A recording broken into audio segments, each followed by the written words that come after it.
Every year in the NFL, it's a new team. As far as goals go, we have one. Putting a f***ing ring on our finger. Welcome to the Buccaneers Observer Podcast. This is Ralph Phillips. I'm Molly Bay. Today is August 15th, 2022. 27 days to kick off. Oh my gosh. 27 days. Yes. September 11th, we are playing the Dallas Cowboys at Dallas on Sunday Night Football. Open the season. Those primetime games, they just make me nervous. I'm so gun shy. But we did this last year, right? Dallas. Yep, same thing. Opener, same thing. Went well. So I'm optimistic. Actually, that Dallas game, I was a little nervous. I really thought we were going to beat them up a little bit better than we did. It was actually pretty close. So, yeah, they're a decent team. They lost Amari Cooper now, so not as good. No one would ever say that he's like one of their top offensive players. Yeah, it would go Ezekiel and Dak. Mm-hmm. Be the top two. Yeah. Well, I don't know what to say about that. Man, we got a busy podcast, so we got a lot of information to cover. We're going to talk about the preseason game, our thoughts on it. We got a bunch of news going on, too, with the Buccaneers. It's like all offseason, there was like a flurry of stuff and then nothing. And then a flurry of stuff and then nothing. It seems like the past few weeks has been a complete sleeper. Now, all of a sudden, it's like stuff everywhere. Mm-hmm. But before all that, got some fact checks and follow-ups. Oh, okay. Dun, dun, dun. All right. Follow-up. Back in 2019, the American Massage Therapy Association, they made the decision to hold its 2022 National Convention in Cleveland, Ohio, home of Deshaun Watson and his, what do you even call it? His propensity to get massages. Show his stuff to masseuses. Yeah. So they did this in 2019, before the Deshaun Watson debacle. Way before any of this was even It's not that like they went, we're going to have a convention where Deshaun Watson is. So. They weren't trying to make a point, is what you're saying. Right. Or trying to earn some extra cash. All right. Fact check. It was the Buffalo Bills Week 13 first quarter where Fournette popped off that 47-yard touchdown run that I talked about. Yeah. That was when Donovan Smith got out there in open space and clobbered one of their cornerbacks. The Bills? Yep. I never would have guessed that in a million years. Yep. Okay. Fact check. Bucs fan Joel L. Rican pointed out that the Mike Edwards interception that I talked about where he just popped out of nowhere, dude was in the end zone wide open because Jamal Dean had fallen down in coverage. Jamel. There I go. Already. We're 3 minutes into the podcast, so I'm already mispronouncing names and forgetting people. He's standing wide open. The Philadelphia receiver is standing wide open in the corner of the end zone. They throw it to him, and then out of nowhere, Mike Edwards comes flying in, intercepts the ball, toe taps it. We get the ball. That was in the wild card game versus the Eagles. Oh, God, we just stomped them in that one. Yeah, we did beat them up pretty bad. So, that covers the fact checks and follow-ups. Nicely done. Pretty clean podcast there. Yeah, yes. Thank you, Joel, for that fact check. All right. We had our preseason game 1 against the Miami Dolphins Saturday. And, man, that was fun. It was fun, man. It felt like football was back. It was great watching the guys come, sling the ball around, make some tackles, crazy plays. Tom Brady did not play in this. Matter of fact, most of our starters did not play in this at all. Tom Brady is on a planned vacation or something. Nobody's extended hiatus. Sure. Todd Bowles just popped up one day and said, guess what? Tom Brady's not coming back till after the Titans game. So we're going to have Blaine Gabbert out there. Time for Kyle Trask to get plenty of snaps. What do you think about that? I don't know. I really don't. It's very strange. I know. It is weird. I don't know what to think about it. You're getting stuff from everybody. Ben Volen, who covered Brady in his final 7 seasons with the New England Patriots for the Boston Globe, said he was down at Tampa's practice and he saw Tom Brady and he said he looked miserable. Said he thinks that he's second guessing his coming out of retirement. But Todd Bowles said that this was a planned absence. It was for personal reasons. But nobody has any idea. We'll find out eventually, maybe. Or maybe not. Or maybe not. It's probably because it's so hot down there. I wouldn't want to be out there either. Like, I get miserable. It does make you go, maybe he's just not all in this year. Which, we kind of thrown that out there before. And, my biggest concern is what are the other teammates going to think? You're out there, you're busting your butt. It's hot, you're sweaty, you're miserable. You don't want to be out there. You ain't getting paid for that crap. And then Tom Brady gets to take off right in the middle of it. But it is Tom Brady. He can do what he wants, right? I feel like there's an exception. It's the Tom Brady exception. The Tom Brady like, exception. nobody cares. Yeah. They're just happy he's on the team. And plus it would have been weird just him being on the sidelines during that Miami game with all the kerfuffle going on with Dolphins and him, them being fined and all that good stuff for talking to Brady when they shouldn't have been. Mm-hmm. What's it called? Tampering. Thank you. So, that would have been weird. Maybe they just wanted to avoid that. Who knows? I don't know. I ain't worried about it. So we played the Miami Dolphins, and they didn't start their starters either. We're talking about Waddle, Tua, Hall. Those guys were out there. Hill, Hall. Okay. 7 minutes in. That's 2 names.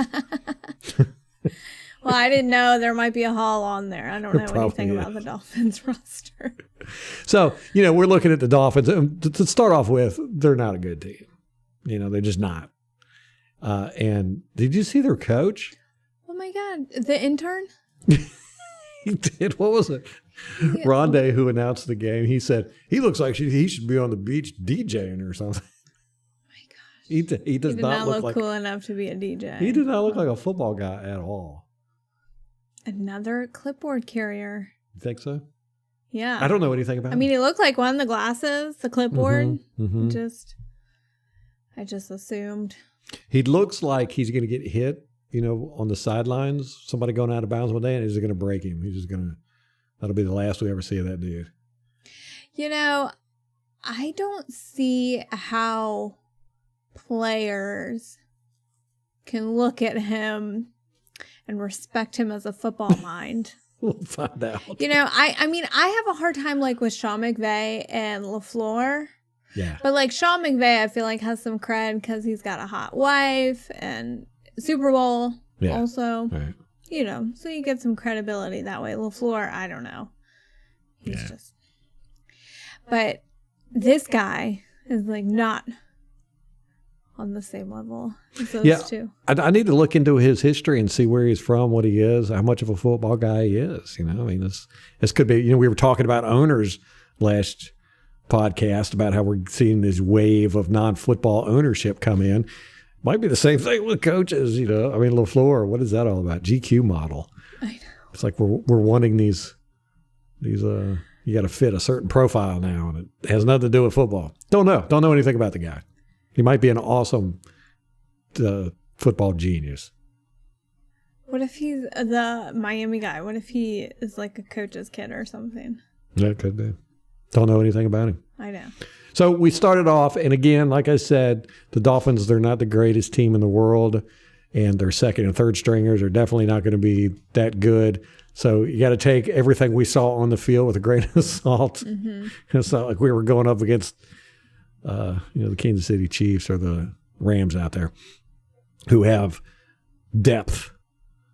The Miami Dolphins don't even have depth in first string. So, they're out there with their second, third stringers. So, can't get a lot out of it. So what you do is try to see how many mental mistakes we made, how we screwed up, not necessarily anything they did. And, I would say we didn't do too bad. Had some real stinkers, but overall, I was impressed. Some guys really popped for me. I thought Tyler Johnson really showed up. Yeah, he was head and shoulders above everybody out there. He was shaking guys on short routes. He was just getting open on 3-yard routes. I don't know how you even do that. Well, I think he had the benefit of a lot of reps during the regular season compared to everyone else around him. Yes. Oh, yeah. And we had guys out there. Desir was out there. Delaney, later in the game. Connor. Cockrell. O'Connor. Who was the guy? Who's the other guy? Nelson. Yeah, so we have guys that have got a lot of snaps in that were out deep into the game. And that helped us. But, we had our starting O-line out there where none of our starters, first stringers. It was all second stringers. And it was a very strange setup. It wasn't what you would expect. And it definitely wasn't even what we saw on the depth chart that they put out. The left tackle was Brandon Walton, number 63. Man. Left guard was number 60, Nick Leverett. Center was Robert Hainsey. We expected him. Right guard was Aaron Stinney, and right tackle was 74, Tyler Johnson, who is a monster. I did not. Tyler Johnson? Yeah, we got him from Cincinnati. We have a receiver named Tyler Johnson. Pretty sure that's. Is it the same?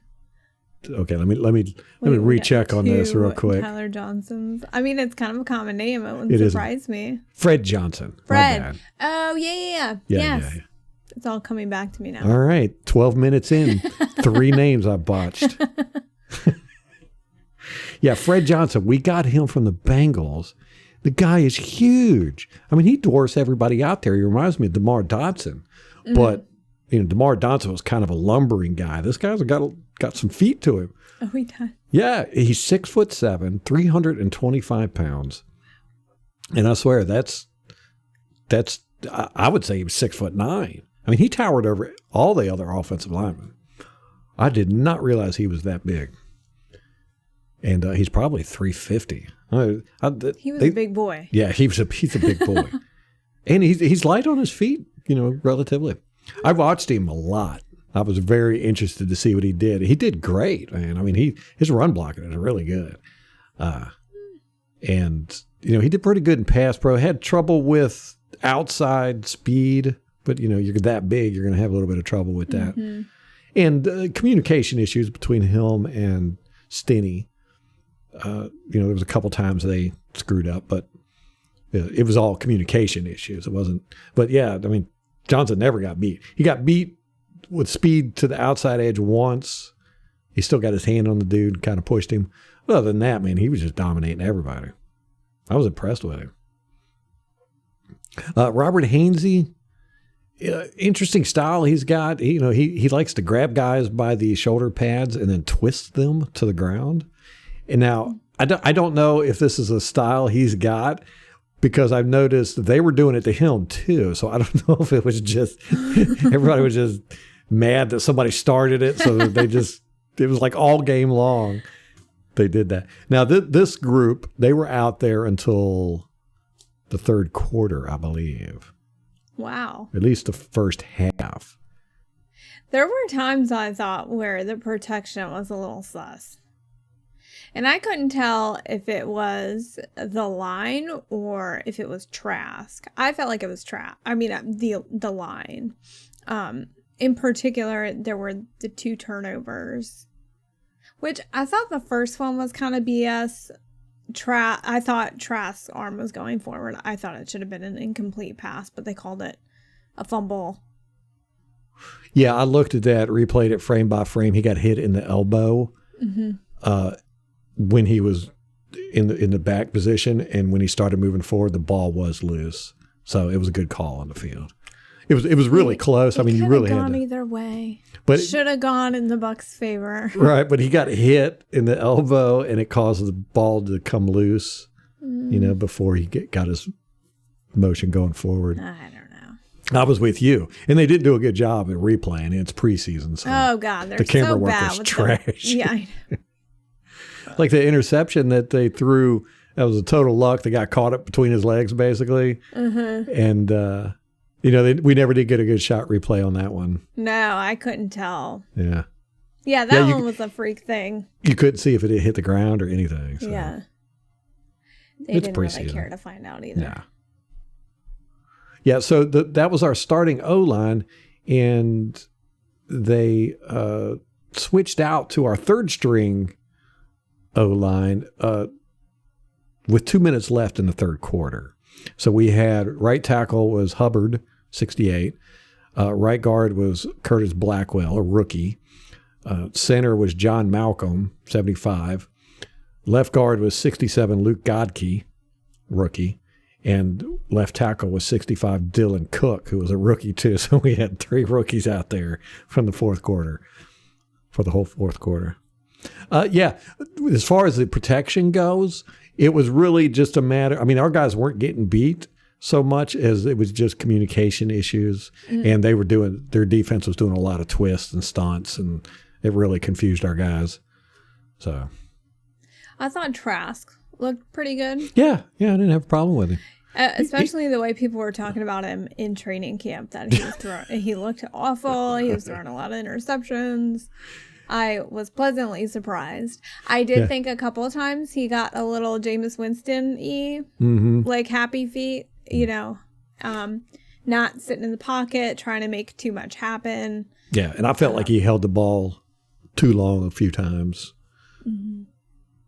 Ended up getting sacked or hit. Yeah. But otherwise, I was impressed with him. I thought he made some good throws. Looked good. And Gabbert looked good. Yeah. I thought he did a good job. And really, both of the quarterbacks did well, but the receivers were popping off. There was a couple of receivers that I was just like, whoa, where'd these guys come from? They're fighting for a job. Yeah. I mean, they have to have the performance of a lifetime this preseason to stay on this roster. A couple of them did, I think. Yeah. Of course, Johnson, he was by far the best player on the field, I thought, on both teams. He just stood out and did some great catches, great moves. Which, if we don't keep him, he's going to get picked up immediately. Right. Well, that's what I said. I mean, our second stringers are starters on any other team. Especially our wide receivers. And we ended up having some good ones again, the guys I'd never even heard of.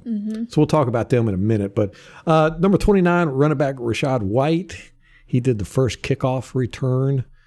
You took Ryan Smith's number?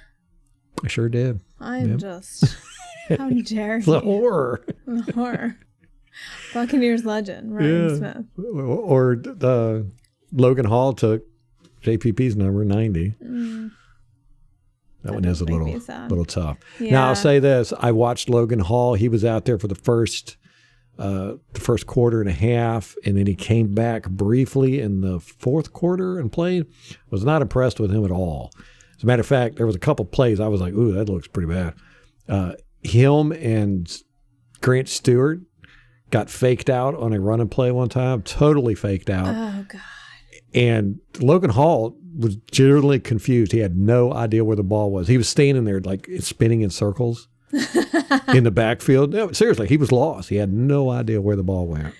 It happens to these young guys. I mean, the speed of the game is just so much different than in college. Yeah. But I didn't see anything from Logan Hall that really stood out. And there was a couple of plays I was like, ooh, that didn't look pretty. That did not look good at all. For him, he was taken down quite a few times. Welcome to the NFL, rookie. Yeah. Hopefully that's what it is. Just a quick smack in the mouth, and then he'll bring it next week. 25, Giovanni Bernard was a starting running back.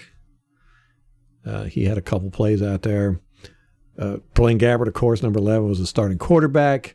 Number 18, Johnson, and number 10, Miller were the starting wide receivers. I couldn't see who was on the other side. I want to say it was Grayson. It was either Grayson or Perriman. I couldn't tell. I don't think Perriman dressed. I don't think so either. I think it was Grayson. I did too.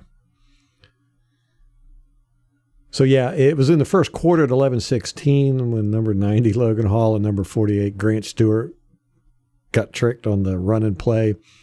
And like I said, Logan Hall, if you get a chance to go back and look at it, he totally lost. Literally spinning around in circles trying to figure out where the ball was at. 49, Cam Gill, my boy. He was impressive out there. 8:41 in the first quarter, he got a sack. He did good out there. I thought the defense really showed up. I liked. It was like into the third and fourth quarter where they were just getting pressure. And, I thought they showed up. Yes. Patawi or whatever his name is. Benning Patoia. Benning Patoia. Okay, 20 minutes in. That's 4 names I've mauled. Yeah, he did good. That's Vita's cousin. Vita's cousin, yes. He was out there causing some trouble. Okay. And, of course, Nelson, he did great. And he was definitely would probably be a starter on another team, but he was just beating the hell out of that Dolphins offensive line. And O'Connor did good when he came in. Yeah. But like I said, Tyler Johnson was the best player on the field, I think, number 18. And I'd say Nelson would have been the second best behind him.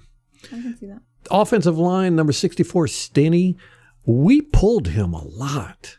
I mean, like every other play, he was pulling and, doing weird blocks downfield or whatever, going down behind the line and hitting defensive ends, stuff like that. So I wonder if that's foreboding for the season.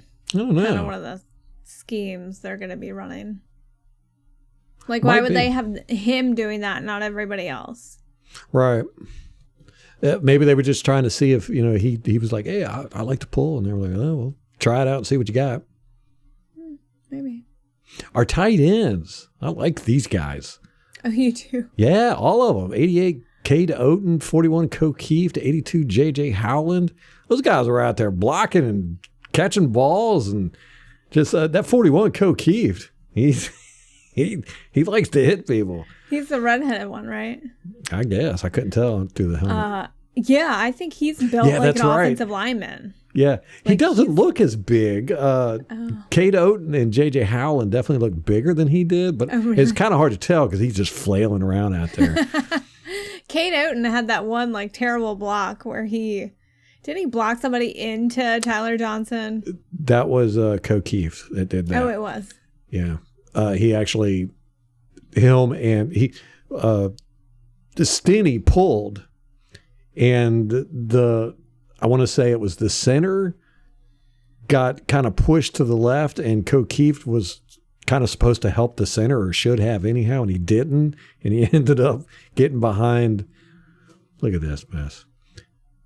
Ended up getting behind the center and tripped up and ran into the running back. It was a mess. But that was that's just an experience thing, and there's a lot of movement on that line. But that O'Keefe, he's very, tenacious is the word. They weren't laying guys out or anything. None of them were, but they were trying. That's what you want to see. These guys out there blocking. And who was it? J.J. Howland had a great catch over the middle. Oh, he did? Yeah. Isn't that, no, I don't think so. I was going to say, isn't that the guy Bug? His nickname Bug? I do not know. Might have been a different one. Yeah. Howard, I want to say. Anyway. Howard. Number 83, rookie Devin Tompkins returned punt starting at the beginning of the second quarter, and he did it for the rest of the game. Yeah, punts and kickoffs. Kaylon Geiger, number 80, started in the third quarter. I like him. I do too. That guy. He made a good play on offense. Yeah, he made a Is he a receiver or a running back? He's a receiver. Yeah, number 80. Dang. He's a wide receiver. Geiger. Or Geiger. They were saying Geiger. I would have said Geiger. Is the I first or second? Second. It's Geiger. According to the German pronunciation. Geiger. Yeah, I liked him. He was a little sporty dude, man. Is he the tiny one? He was like 5'9". No, that's the guy I want to talk about. That guy was fun. Number 9. Yeah, which isn't Joe Tryon number 9? Yeah, it sure is, isn't he? Yeah. Okay. That's they preseason. do that sometimes during preseason. They have to. Yeah, Jareth Stearns, 5'9". He had some great catches. I like him, man. That one catch, he got a touchdown. He was covered. And he showed no panic whatsoever. Just let it drop right in the breadbasket, like he's been doing this his whole life. And for his size, like it didn't seem to hinder him. You know, you got a big guy covering you. Yeah, and I saw, and he was out there blocking too. What? Yeah, little dude, just getting up in the mix of things. We got some little feisty people on our team. I like it. Oh, I like that. Yeah. I hope he makes it. What is he? Is he a running back or a receiver? He's a receiver. Dang it. Yeah, he's way down on the list. I know, we get so many. We're going to have our whole practice squad is going to be nothing but all these receivers that are popping off. Well, you know what's going to give any of these guys the advantage to make the active roster is being able to return. Yeah. You Right. know. Yeah, and that 80 Tompkins, he was returning. Didn't they have Rashawn Kaylon White Geiger, out there too? Geiger. Yeah, he returned the first one. Okay. And they were like, "You're done." Yeah. Yeah, he ran for a little bit. I think he had 4 or 5 carries. Yeah, he did okay, I thought. He was a little feisty too. Mm-hmm. Kind of. But I was impressed with the tight ends. You know, it's interesting going from the Cam Brates and the O.J. Howards that are kind of just, you know, O.J. Howard never acted like he wanted to block. You know, he would just kind of half-ass it. Cameron Brate, you know, he gets out there. He does his best. But these guys look like they know that's their job, so they're trying to outdo each other. Yeah. I like that. You know, they got to work on their balance and, you know, their leverage and stuff. But, you know, they're out there trying. So that's a plus. Left guard Leverett at 10:07 in the first quarter, he got beat and grabbed his guy from behind and pulled him straight down. It should have been a penalty. They didn't call it? No, they did not. And it was a big catch and run by Vaughn. I think it was like a 25-yarder, and it should have been called back, man. Dang it. Yeah. It's impossible to judge the secondary in these preseason games because we don't get access to the all 22. So I don't really have a whole bunch to say about those guys, but I will say this. Number 37 rookie cornerback Kyler McMichael and 33 free safety Troy Wanderman. They were screaming at each other after Big Dolphins had a catch. Dolphins had a big catch. The guy was wide open. Ooh. Number 3, whoever he is for the Dolphins. Yeah, this was 14:55 in the third quarter. And man, those two guys, I thought they were going to get in a fight. I mean, they were pointing at each other and yelling. I don't know whose fault it was, but somebody screwed up there big time. We had a couple big screw ups in the secondary. But you don't know who it is because you don't have the all 22. And they're going to blame each other, apparently. Oh, yeah. They were immediately. I mean, before the tackle was finished, they were in each other's face and pointing. And it sucks. You can't tell at all. You can't blame. There's no way you can tell whose fault any of that mess is because you can't see the secondary due to the camera angles. Third quarter, to start the third quarter, second half, Jake Camarda, number 5, our new kicker, he kicked it out of bounds for a penalty. That's what cost Pinion his job. Exactly. What are we doing? Don't know.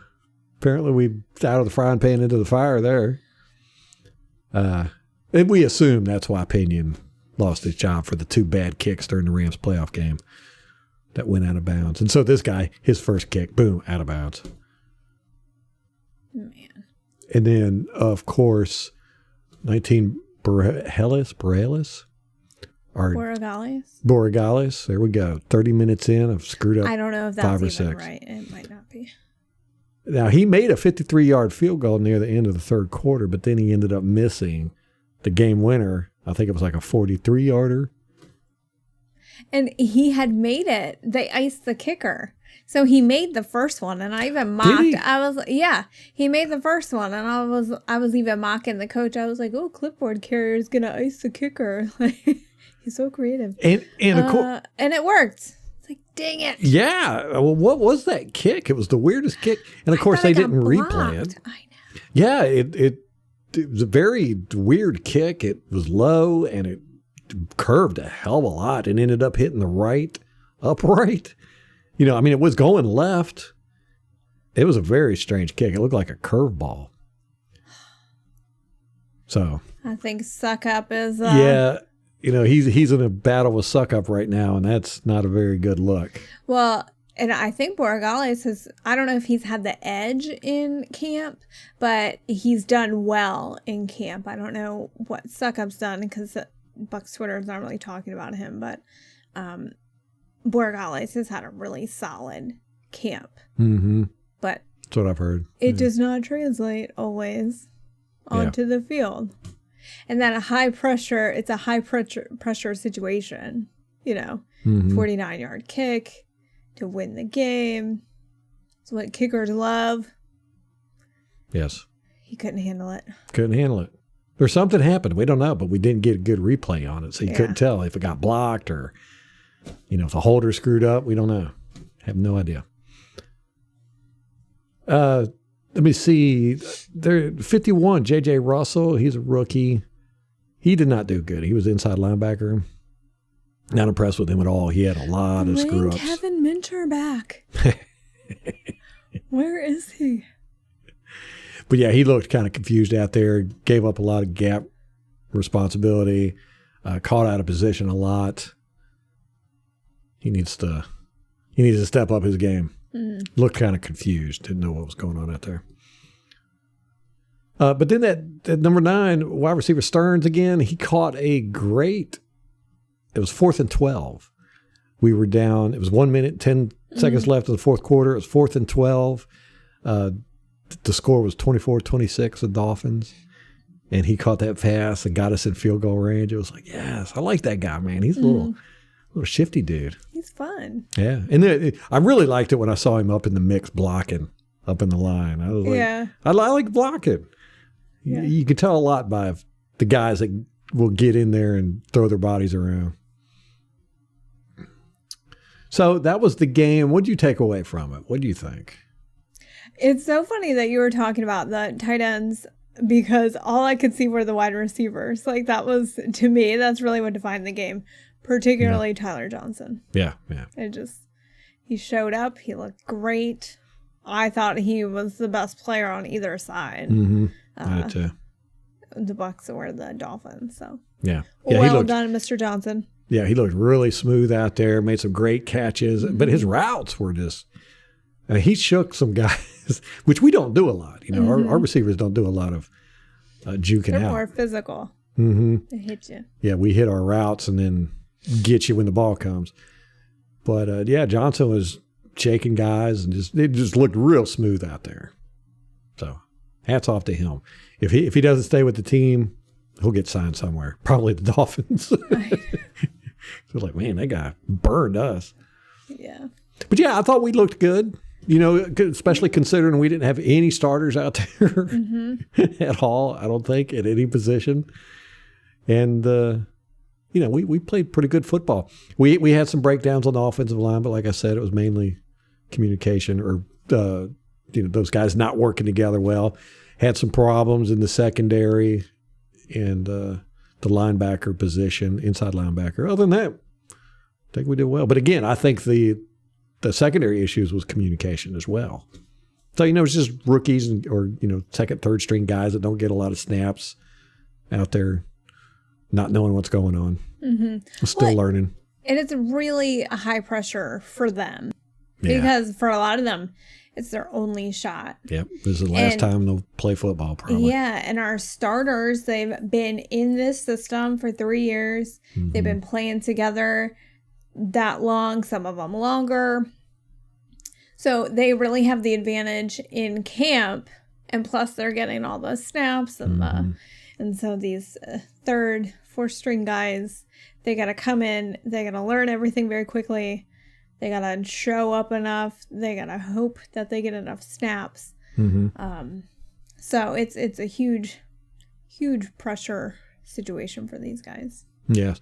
As far as mental mistakes go, we didn't have that many. We had the bad kick out of bounds, a few holding penalties, a couple of mistakes, like I said, communication on the line and in the secondary.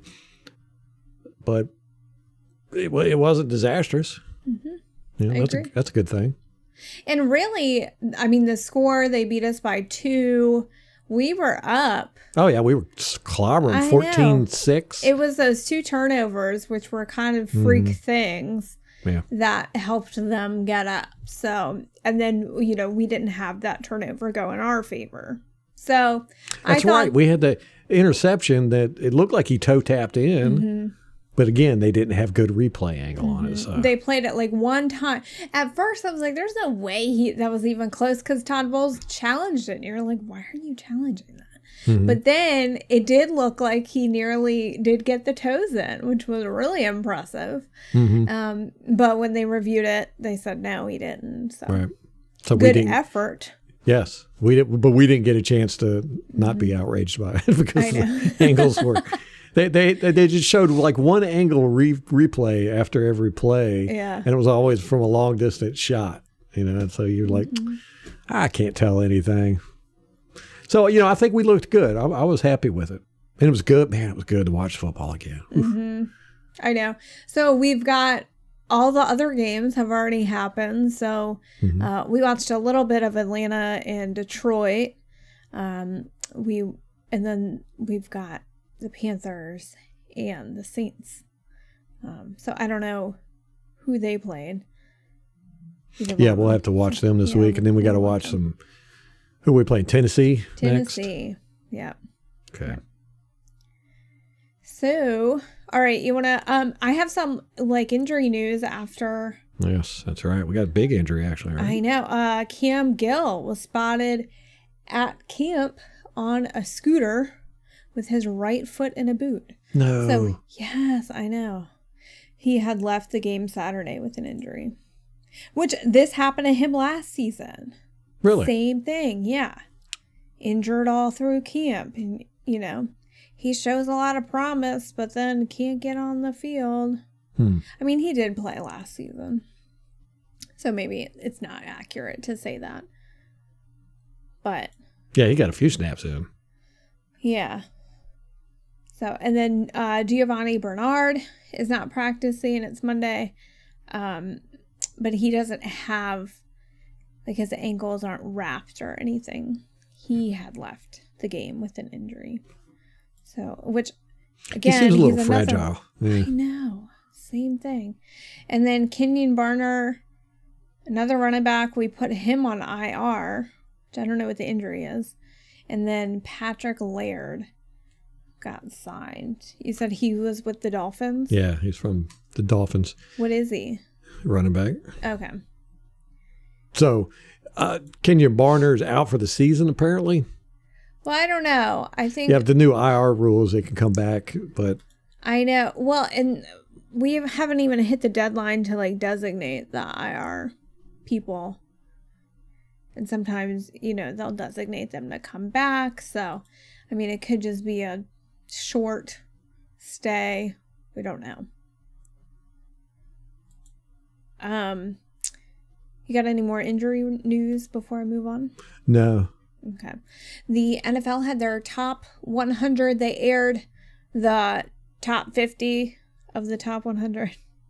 So we had 4 Buccaneers in there, which was surprising. We had 86 at 86 was Shaq Barrett, at which I will note Von Miller was at 93. So Shaq Barrett beat I think his. Shaq Barrett was like 85 last year or something. Was So he? Okay. that's about where they're putting him. Antoine Winfield Jr. cracked the list at 75, not 25. So, congratulations to him. Devin White was 64, and Mike Evans is 53. Mike Evans is 53? Yes. What a robbery. Our team is just so underrated, man. I mean, Mike Evans is incredible. He just doesn't get the props, because he's not flashy. Yeah.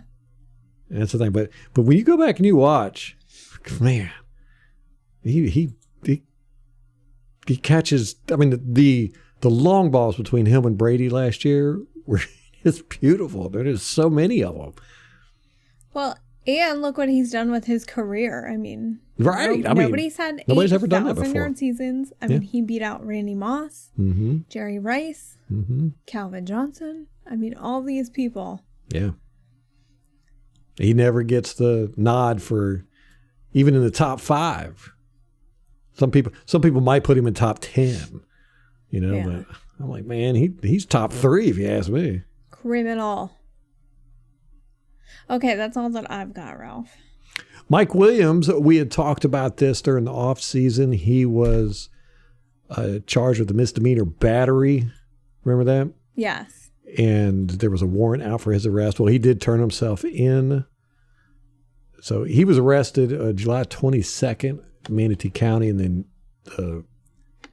had the charge. They had to come back to court. I can't remember what it was that had happened. But anyhow. Arraignment. So his arraignment is set for August 15th. That's today. Mm-hmm. Yeah. So we'll update with the results of that. Yes. In the next podcast. But you hate to see it. But even worse, this is even worse. Aqib Talib, his brother, Yaqub, Y-A-Q-U-B, I knew I was going to butcher that name, allegedly shot a football coach named Mike Hickman at the end of an under-9 youth football game Saturday. I watched the video. It's horrendous. It's on video? Well, you don't. It's just a group of people fighting, but you hear the gunshots, and I mean, he like unloaded the whole clip, and the coach's son was there and witnessed it. Little kid, saw his dad get shot down on a football field and die. And for what? Right, over an argument, a football game. Oh my God! And it was it's a mess. But anyhow, Aqib Talib was there. So him and his brother were there. His brother pulled out a gun and shot the opposing coach.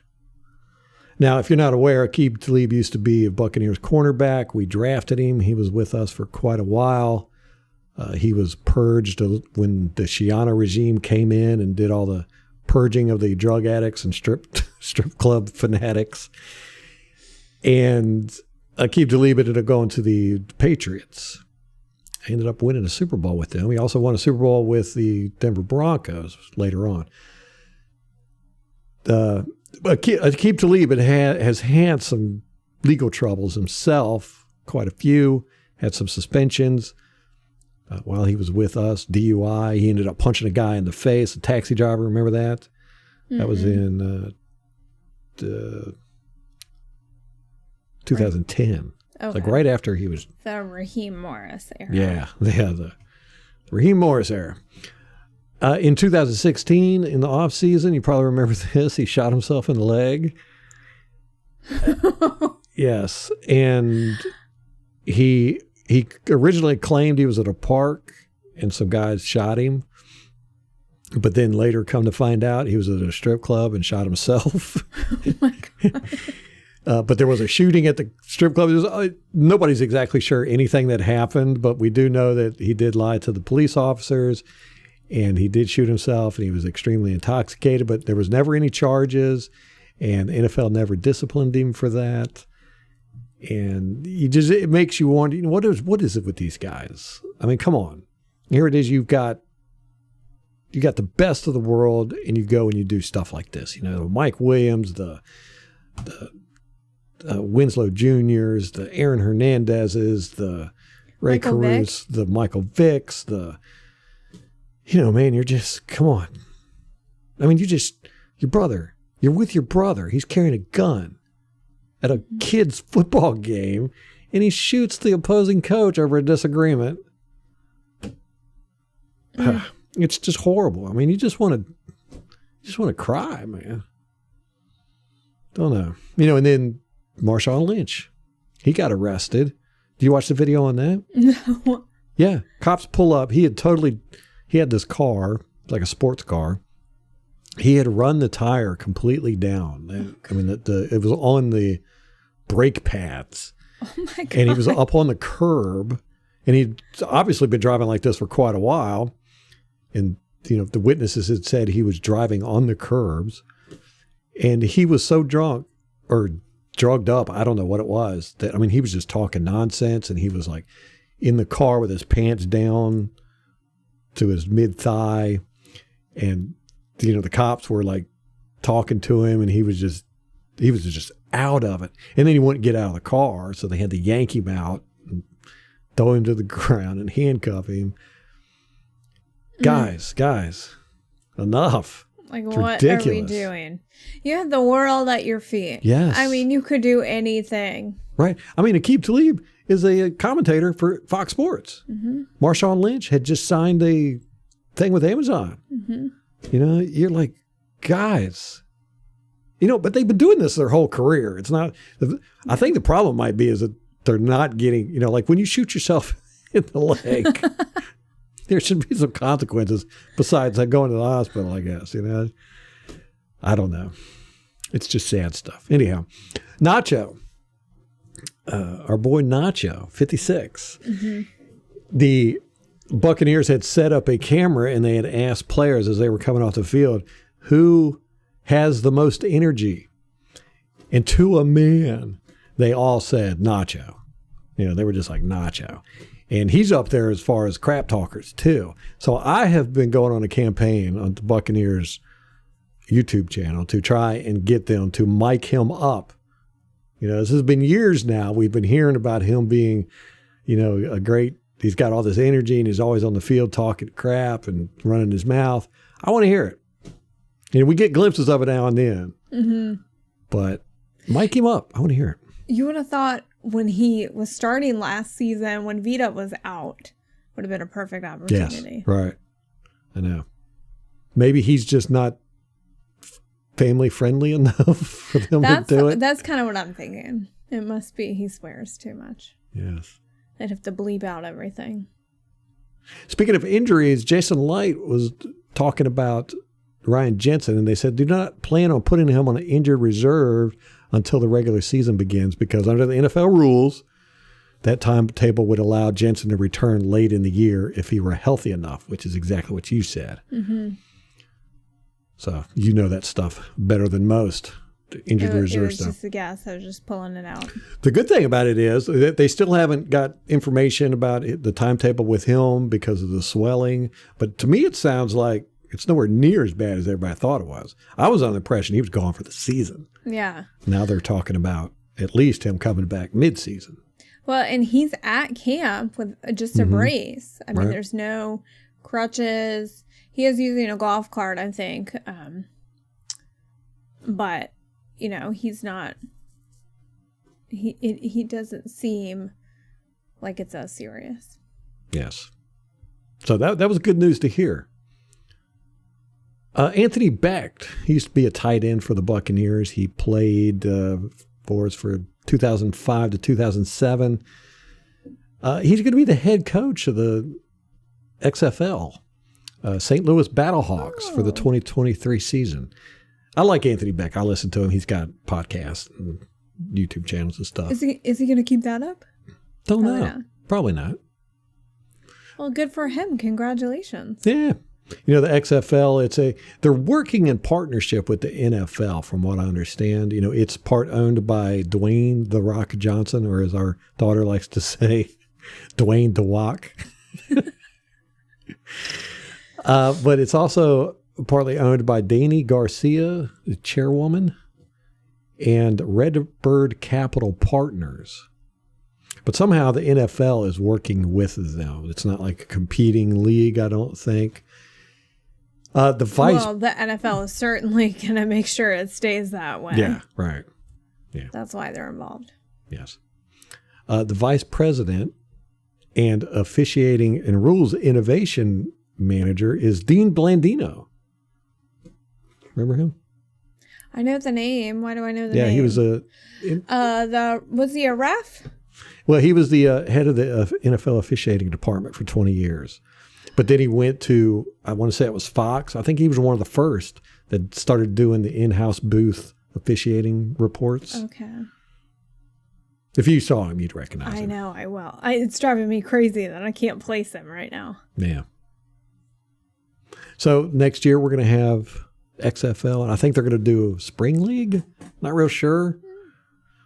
I think last year they ended up getting hit with the COVID stuff. You know, they started their league in 2019, I think it was, and then 2020 they were ready to go, and then blam, they couldn't do anything. Yeah. And it looked like that was going to be it for them, but they're going to be up and running again in 2023. Oh, well, good for them. With Anthony Becht as a head coach of the St. Louis Battlebirds.